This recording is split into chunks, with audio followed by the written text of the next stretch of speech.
que a gloriosa e doce paz do Senhor Jesus seja com cada um de vocês nessa noite. Eu quero cumprimentar a cada um dos adolescentes que estão participando conosco deste culto nessa noite. Quero cumprimentar a diretoria da AB7 Brasileira, a minha equipe. Eu faço parte junto com meu esposo, o pastor Claudinei, aqui de Tararé, sob a liderança do pastor Emanuel, juntamente com sua esposa Neia e com a irmã Andy, ali de Curitiba. Um beijo, queridos. Deus abençoe vocês. Nós estamos aqui nessa noite para meditar um pouco na palavra do Senhor. Essa palavra que traz ao nosso coração tanta transformação. Quanta coisa já aconteceu na minha vida desde que essa palavra entrou. Quanta coisa mudou à medida que eu vou aprendendo deste Deus maravilhoso. Eu também sou prof de adolescente aqui na minha cidade, tenho um grupinho de 10 adolescentes e gosto muito de trabalhar com eles, procuro ter uma proximidade com eles, porque é uma fase em que vocês estão descobrindo muitas coisas, tanto na sua vida secular quanto na sua vida espiritual.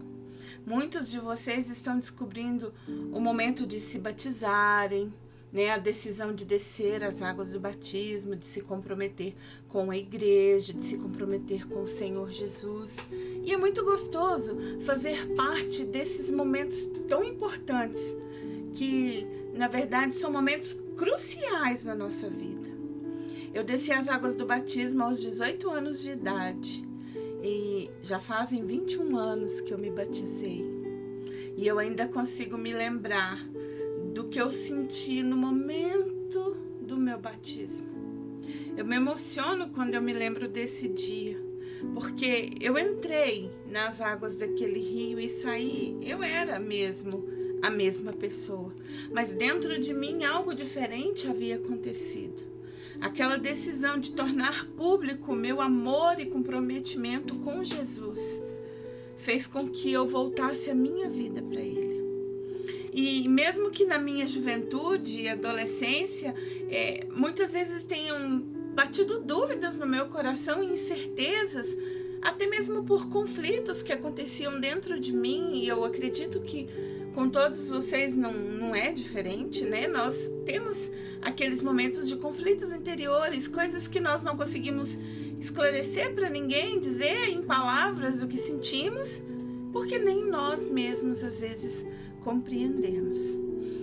E quando eu desço as águas do batismo e quando eu começo a minha jornada com Cristo, eu entendo que foi a mais importante decisão da minha vida. E eu sou mãe de 2 filhos, eu tenho um filho adolescente que sábado que vem, dia 19, estará também descendo as águas do batismo. Tenho ele de 15 anos, tenho uma menina de 6 anos de idade, tenho um casamento consolidado, louvado seja Deus, há 17 anos. Mas nenhuma dessas alegrias se compara à alegria que eu senti naquele dia. Porque eu estou falando de um nível muito superior, eu estou falando de um nível espiritual. E eu fiquei pensando, o que eu vou dizer para esses adolescentes nessa noite de domingo que possa impactar a vida deles? Que deixe dentro de seus corações alguma sementinha a ser frutificada.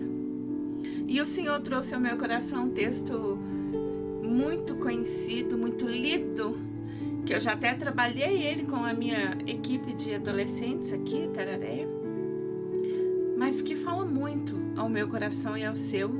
Trata-se também de um jovem que se aproxima de Jesus. Vamos ler o texto. Eu convido você a ler comigo. Evangelho de Jesus Cristo, escrito segundo Marcos, capítulo de número 10, a partir do verso 17. Marcos 10, 17. A palavra do Senhor diz assim: quando Jesus ia saindo, um homem correu em sua direção e se pôs de joelhos diante dele e lhe perguntou: Bom mestre, que farei para herdar a vida eterna? Respondeu-lhe Jesus: por que você me chama bom? Ninguém é bom, a não ser um, que é Deus. Você conhece os mandamentos?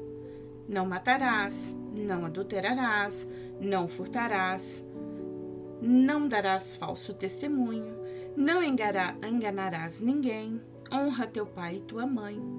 E ele declarou: mestre, a tudo isso tenho obedecido desde a minha adolescência. Jesus olhou para ele e o amou. Falta uma coisa para você, disse ele. Vá, venda tudo o que você possui e dê o dinheiro aos pobres, e você terá um tesouro no céu. Depois venha e siga-me. Diante disso, ele ficou abatido e afastou-se triste, porque tinha muitas riquezas. Amém. Quero convidar você a fazer comigo uma breve oração. Quero que você, onde você está, feche os seus olhos e nós vamos nos direcionar ao Pai. Bondoso Deus, glorioso e eterno Senhor, dono da nossa vida, autor e consumador da nossa fé, grande Criador dos céus e da terra. A Ti seja a honra, o louvor e a adoração, neste momento e em todos os momentos da nossa vida. Queremos, ó Pai, pedir ao Senhor que essa palavra que é viva, que é eficaz, traga vida ao nosso coração. Cada um dos ouvintes, cada um daqueles que estão assistindo, participando deste culto nesta noite, possam sentir poderosamente as mãos do Senhor os tocando. Que sintam um mover pela força do Espírito Santo em seus corações. E que nessa noite o nosso coração seja um coração terra boa, onde a semente irá cair, irá germinar e dará frutos. E como a tua palavra diz, 30 por 1, 60 por 1 e 100 por 1. Que nós possamos, ó Deus, apreciar esta palavra, que nós possamos degustar esta palavra e estando dentro de nós possamos então viver esta palavra como meio de transformação diariamente, constantemente em nossas vidas. Que o Senhor repreenda o sono, que o Senhor repreenda o cansaço, que o Senhor repreenda a frieza espiritual, a dureza de coração.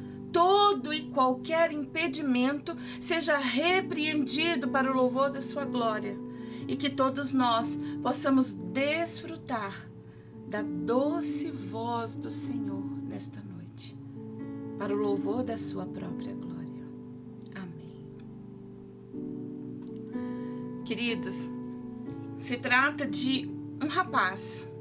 Vamos avaliar primeiro quem era esse rapaz. Esse rapaz era um jovem judeu, de família de muita influência. Uma família poderosa, possuía muitos bens, muita riqueza. Era o jovem, se tratando então, vamos considerar, porque nós precisamos entender em primeiro lugar, que onde a palavra do Senhor não diz nada, nós não podemos colocar palavras, correto? Nós entendemos e concordamos com isso. Mas nós podemos conjecturar juntos, nós podemos imaginar, nós podemos hipotetizar. E é isso que nós vamos fazer um pouquinho. Então, considerando que era um jovem, digamos que ele vivesse ainda com seus pais.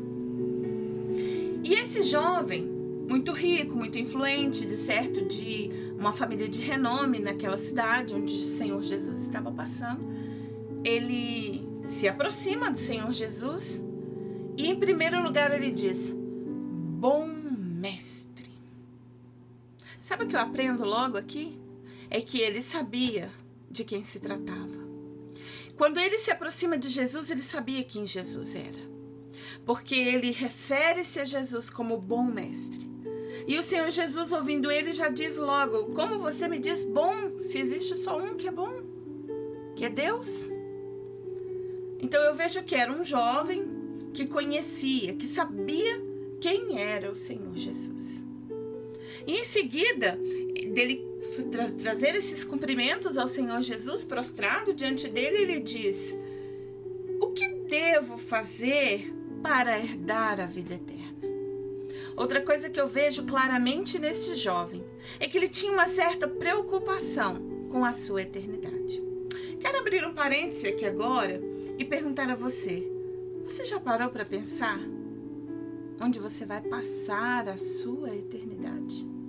Você já parou para pensar que depois da faculdade, do casamento, dos filhos, dos netos, da velhice, a vida não acaba? Vocês estão começando a jornada de vocês agora. Estão iniciando a vida, estão começando a entender as coisas de adulto, começando. Ainda com muita dificuldade, sem muita clareza, mas estão ingressando em uma nova fase da vida de vocês. Estudando, se preocupando em que faculdade eu vou cursar, que profissão eu vou exercer, com quem irei me casar, quem o Senhor está preparando para mim. Será que eu vou ser um bom homem, uma boa mulher, um bom esposo, uma boa mãe, um bom pai? Mas tudo isso é tão passageiro. Ainda outro dia eu tinha 18 anos e estava descendo as águas do batismo. Hoje já tenho 39 anos de idade. E tenho pensado tanto na minha eternidade. Tenho pensado o que realmente importa. Tenho pensado quais são as coisas que realmente têm valor para que eu me preocupe com elas. E aos 39 anos de idade eu digo para você que muita coisa eu compreendi e já não fazem mais sentido para mim. Não tem mais valor. Porque agora eu penso, talvez eu tenha chegado à metade da minha vida, talvez eu alcance os 80 anos de idade, talvez. Quem é que vai saber, não é? Mas e depois disso? Acabou? Na verdade, aí é que está começando. Para nós que cremos no Senhor Jesus, não existe morte. A palavra do Senhor diz no capítulo 11 de João que ainda que morra, viverá.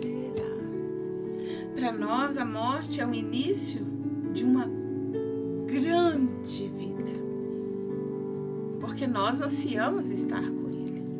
Então, voltando ao jovem rico, ele tinha essa preocupação: o que eu preciso fazer para herdar a vida eterna? E o Senhor Jesus disse: se você quer ter a vida, você precisa guardar os mandamentos. Mas por que precisa guardar os mandamentos, queridos? A Bíblia diz, no capítulo 15 de João, ou 14, não me recordo bem: aquele que me ama, guarde os meus mandamentos. Vamos conferir para que eu não fale errado para vocês. Deixa eu conferir aonde é que ele está dizendo isso. Vamos ver aqui. 14 do Evangelho de João, verso 15. Se vocês me amam, obedecerão os meus mandamentos. Como nós vamos demonstrar para o Senhor a nossa gratidão referente ao seu sacrifício substitutivo na cruz? Como que eu vou mostrar para Ele que eu sou feliz, que eu sou grata pelo que Ele fez quando Ele se tornou culpado dos meus pecados? Quando você gosta de alguém, você precisa demonstrar isso. Eu ensino as crianças aqui em casa o seguinte: falar que ama é fácil, mas o que vai mostrar que ama são suas atitudes. Com relação a mim e ao pai de vocês, como que vocês vão mostrar que nos amam? Obedecendo, nos honrando. E com o Senhor Jesus não é diferente. Aquele que ama, mostra esse amor obedecendo seus mandamentos. Então o Senhor Jesus diz para ele: se você quer a vida, você precisa guardar os mandamentos, obedecer os mandamentos. E o Senhor Jesus cita mandamentos para ele. O Senhor Jesus fala a respeito de honrar o pai e a mãe, fala sobre não levantar falso testemunho, não roubar, não matar, amar ao próximo. Então ele olha para o Senhor Jesus e diz: mas mestre, tudo isso eu faço desde a minha adolescência. Bom, se nós considerarmos os padrões de vida daquele jovem, um bom e legítimo judeu era realmente um bom guardador da lei. E eu considero que aquele jovem tenha sido sincero, porque o texto segue contando para nós o seguinte: o Senhor ouvindo ele, o amou.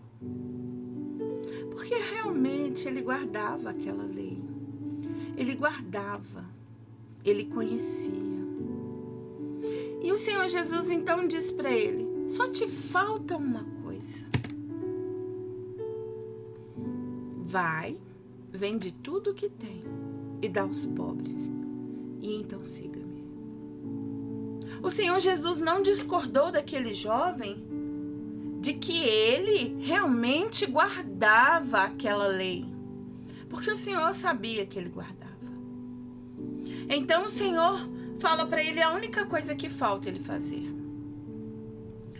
E o texto segue dizendo para nós que ele se entristeceu profundamente, se abateu e foi embora, porque era possuidor de muitas propriedades.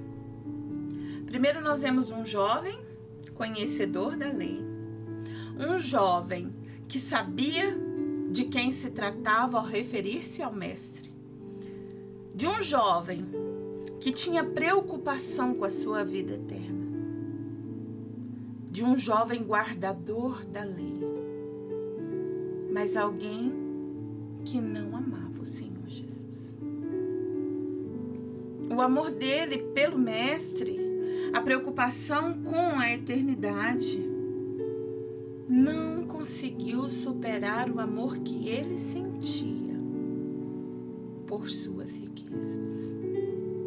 Era algo que superava Deus, era algo que estava acima de Deus.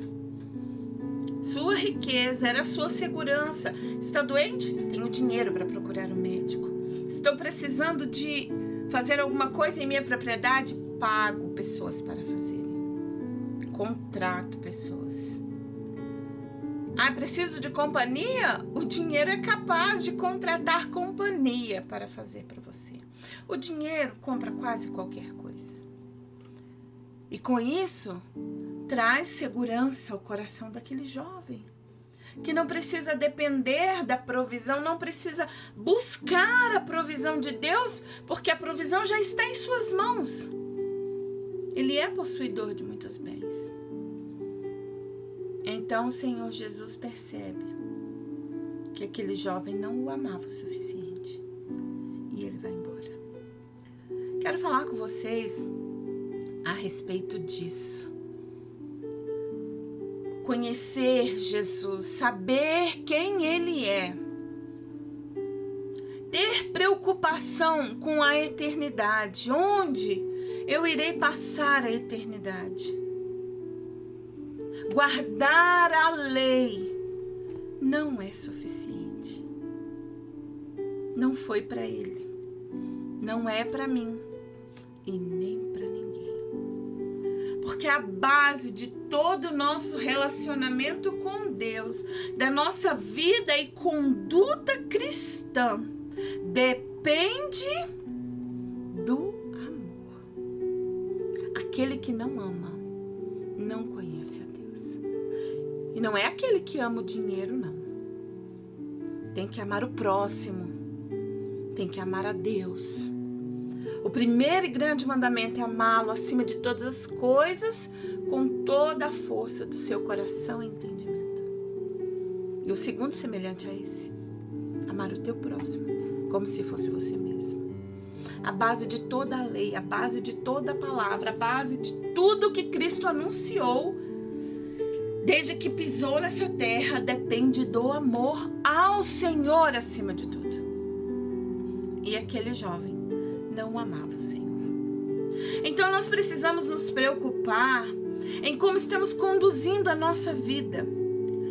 O que está nos norteando? o que está dando direção para nós, em que estamos nos apegando, o que é realmente importante, o que é realmente o mais importante. Porque para aquele jovem era interessante, sim, ele se aproximar do mestre. Para aquele jovem era interessante, era até importante, digamos assim, que ele descobrisse a respeito da eternidade. Mas nada era tão importante quanto suas posses. E a Bíblia diz: onde estiver o seu tesouro, aí estará o seu coração. E o coração daquele homem estava na riqueza. Que a palavra de Deus também diz que os ladrões minam e roubam e a traça corrói. É finito. Queridos, caixões não possuem gavetas. Quanta riqueza tiver, no dia da nossa partida, ficará para outros. E se isso for mais importante para nós do que Cristo, no dia da nossa partida, que destino teremos? Nós precisamos entender que o mais importante para nós é o Senhor Jesus. E hoje, quanta coisa deve passar pela sua cabeça. Às vezes é a namorada, é o namorado, é a escola, é se projetar a faculdade. São tantas coisas que ocupam o nosso pensamento. Tá, podem ocupar, sim. Claro, fazem parte do nosso projeto de vida. E não há nada demais em se planejar, é bom. Mas nada pode superar o Senhor. Nada pode ser mais importante do que se comprometer com Ele, do que se comprometer com a sua obra, que para Deus, queridos adolescentes, é igualmente importante você valorizar a obra, a causa do Senhor nessa terra. Quando você faz parte do grupo de louvor e você se compromete, você é pontual e você é dedicado, e você ensaia um instrumento, você ensaia a sua voz, porque você se preocupa em apresentar um bom louvor na sua igreja, você está, sim, dando prioridade às coisas do reino. E o Senhor se agrada disso. Ele olha e Ele fica feliz. Quando você se preocupa, está dando a hora de eu me preparar para ir para o culto. Ah, vamos para um aniversário, vai ter uma baladinha gospel, vai ter churrasco, vai ter piscina. É na hora do culto? Eu passo lá depois do culto. Eu participo com vocês depois. Mas eu tenho compromisso. Nossa prioridade é Cristo. Você precisa desde já entender isso. Nós não podemos permitir que você amadureça, que você envelheça, para que você entenda a seriedade disso. Vocês são peças fundamentais no reino de Deus. Vocês são instrumentos de grande utilidade na mão do Mestre. São vasos de honra na mão do oleiro. Precisam deixar-se ser usados desde já. Precisam entender que nada importa mais que isso. Ah, mas então eu não posso ter a minha vida secular? Sim, com bastante prudência, entendimento e direção do Espírito Santo. Pode e deve, é saudável, mas nada que seja acima de Cristo. Nada que seja mais importante. Quando o Senhor Jesus virar-se para você e dizer: vá, vende tudo o que tem e dê aos pobres e me siga. Claro, estou dizendo metaforicamente. É preciso você, sem pestanejar, dizer: sim, Senhor, eu vendo.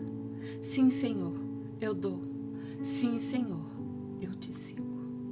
Porque o nosso grande tesouro, não há dinheiro no mundo que pague, nem que acumulássemos todas as riquezas do planeta, poderia pagar a eternidade ao lado de Cristo. Mas eu quero considerar brevemente com vocês a história de um outro jovem que teve a atitude completamente diferente da desse. E esse jovem foi parar na Galeria da Fé como exemplo para nós. E tem uma história lindíssima. Era filho de Jacó, o primogênito José, preferido de Jacó. Ele ganhou uma capa colorida, ele era tratado como um príncipe. Seus irmãos o invejaram, sentiram tanto ciúme do carinho, da preferência de Jacó, do amor que Jacó dedicava àquele filho. Intentaram matá-lo e por fim decidiram jogá-lo em uma cisterna. Em seguida, vendê-lo aos mercadores ismaelitas. Esse jovem, que na sua casa era tratado como um príncipe, agora está viajando para o Egito atado em suas mãos e em seus pés, porque por 20 moedas de prata ele havia se tornado um escravo. E José vai. Chega no mercado no Egito, é comprado por Potifar. Potifar era o chanceler de Faraó, um homem importantíssimo. Ele leva aquele jovem bonito, saudável, inteligente para casa e começa a perceber que tudo que José colocava a mão prosperava. E ele então foi gradualmente entregando tudo nas mãos de José. Suas posses, seus outros escravos, a condução de tudo dentro de sua casa. Mas a esposa de Potifar também percebeu a beleza de José e começou a perturbar aquele jovem, que não cedia para ela, mesmo que ela o assediasse. Como poderei fazer isso contra o meu Deus e contra o meu Senhor? Em tudo ele me deu autoridade, mas sobre a senhora não. E um dia passa de todos os limites e ela tenta o agarrar. E quando José foge, as roupas de José ficam nas mãos daquela mulher. Aquela mulher então simula uma situação onde José agora é culpado de abusar dela. E de escravo de confiança agora José passa a ser um prisioneiro. Era um príncipe, virou escravo, agora é pior, um prisioneiro. Quanta coisa deve ter passado na cabeça daquele jovem. Quanta amargura e aflição aquele jovem coração deve ter sentido. Mas ele seguia firme. E na prisão, ele começa a cuidar das coisas e o carcereiro percebe que onde José põe a mão é tudo abençoado. Então, o carcereiro confia a prisão sob as responsabilidades de José. E ele vê que tudo flui, que os presos não brigam, que não há confusão, que tudo acontece na mais perfeita ordem. Porque onde José ia, o Senhor o abençoava. E então, naquela prisão, José conhece 2 servos de Faraó, o padeiro e o copeiro. Vocês conhecem a história? Ele interpreta o sonho de ambos. E no sonho do padeiro, ele diz que em 3 dias ele seria levado à forca. E o copeiro, em 3 dias, estaria novamente entregando o copo de vinho, a taça de vinho nas mãos de Faraó. E realmente acontece. O padeiro é morto e o copeiro volta para o palácio. E o tempo foi passando. E, queridos, eu consigo imaginar José sentado com as chaves da prisão, supondo isso, as chaves da prisão na mão, sentada. E os outros presos dizendo para ele: lembre-se, nós estamos somente imaginando. José, vai embora! Você tá com a chave da prisão na mão. Foge daqui, você não fez nada. Aquela mulher de Potifar, ela é uma mentirosa, ela é uma safada.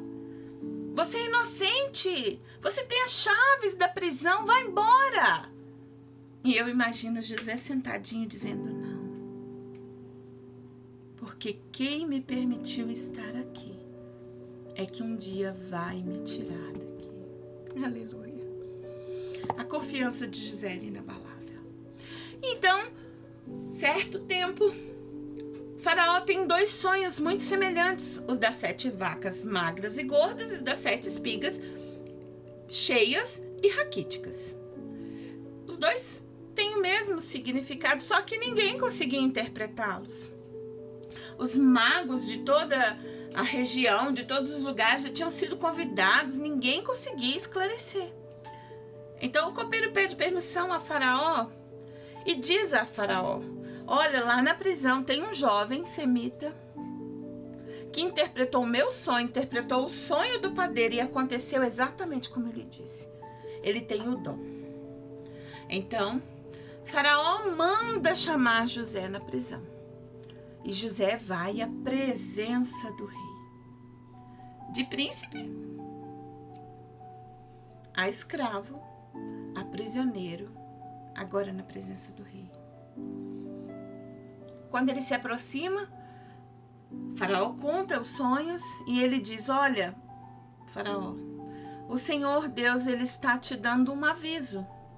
Acontecerão 7 anos de muita fartura, muita prosperidade.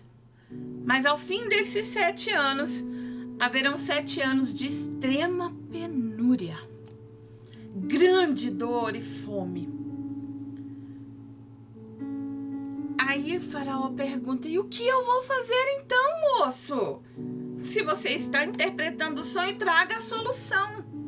Então José diz: a solução é construirmos muitos celeiros, grandes celeiros por todo o Egito. E em todas as plantações cobrarmos 1/5 de tudo que se planta como imposto a Faraó.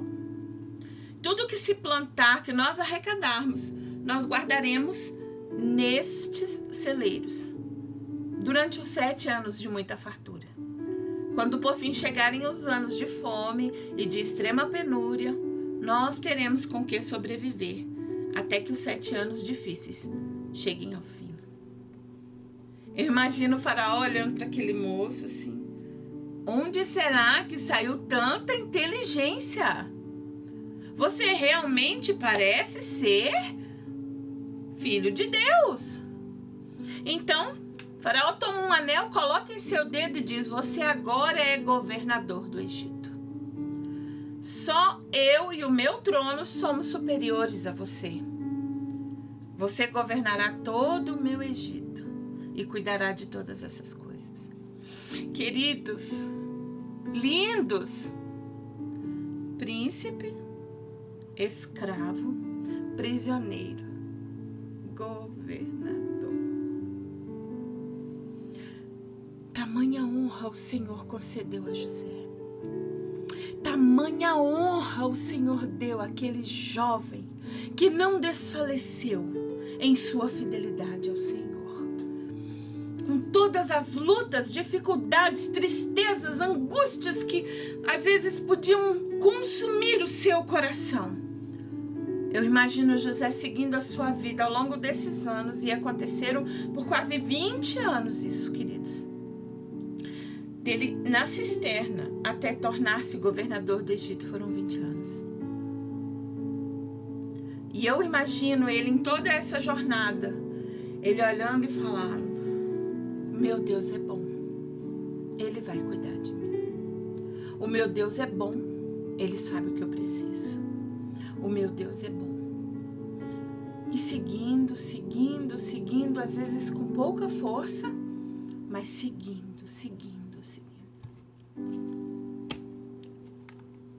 Estão vendo o contraponto? Estão percebendo os opostos? O jovem rico amou mais a riqueza.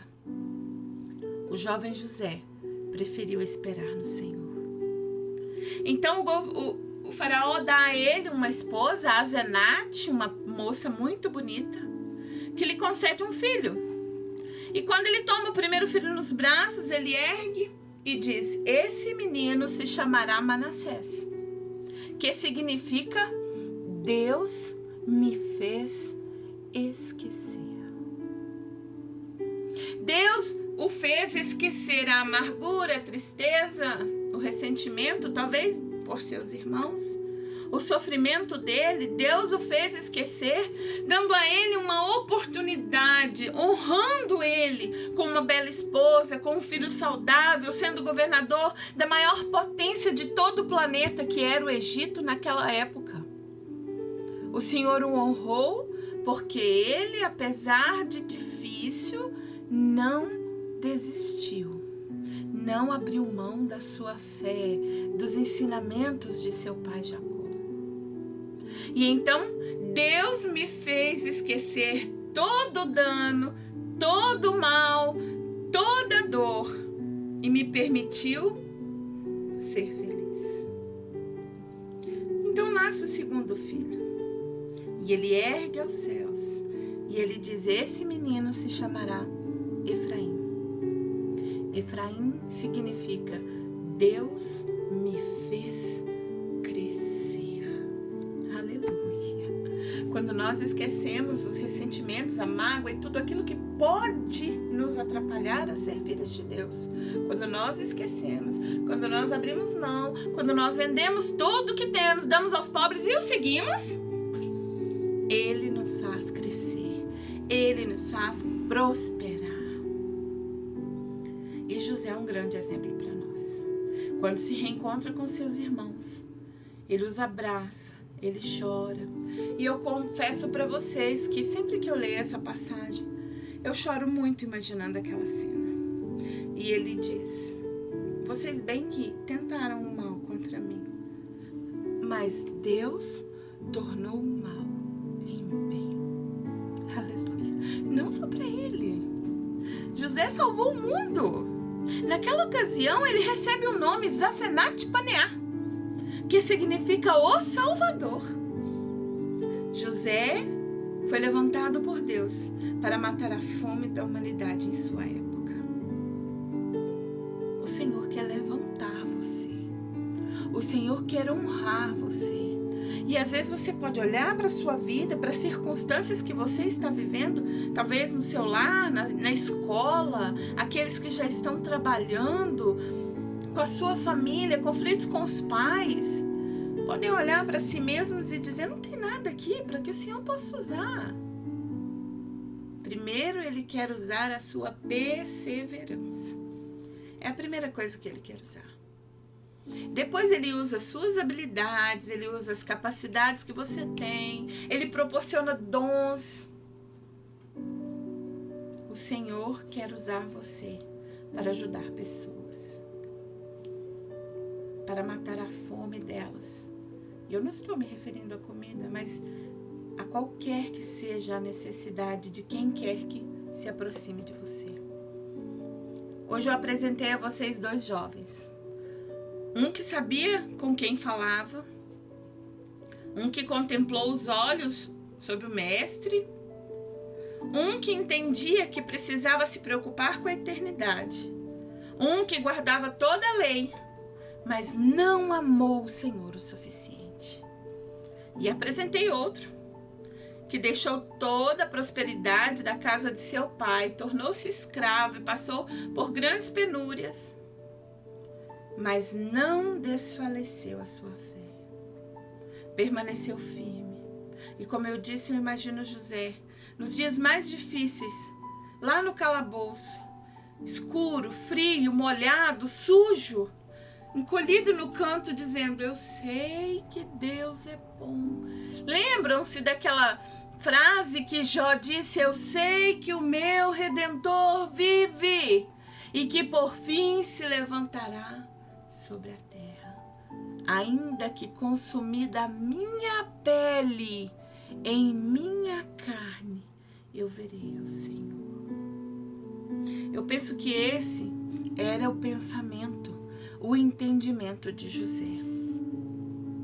Nós precisamos compreender, meus queridos, que nosso amor por Jesus não pode ser circunstancial.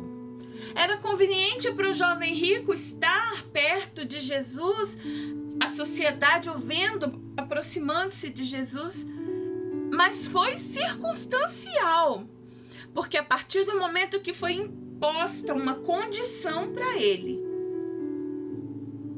ele não quis mais estar ao lado do mestre. O que foi o oposto na vida de José. Quando tudo lhe foi sendo tirado, ele permanecia firme.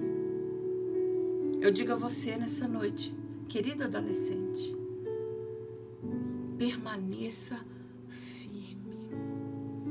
Coisas grandes o Senhor tem para você. Experiências sobrenaturais, inexplicáveis, coisas extraordinárias o Senhor tem para você. Se você não se entristecer e ir embora, mas permanecer apesar do sofrimento, Ele colocará um anel na sua mão. Ele o honrará, porque é isso que Deus faz.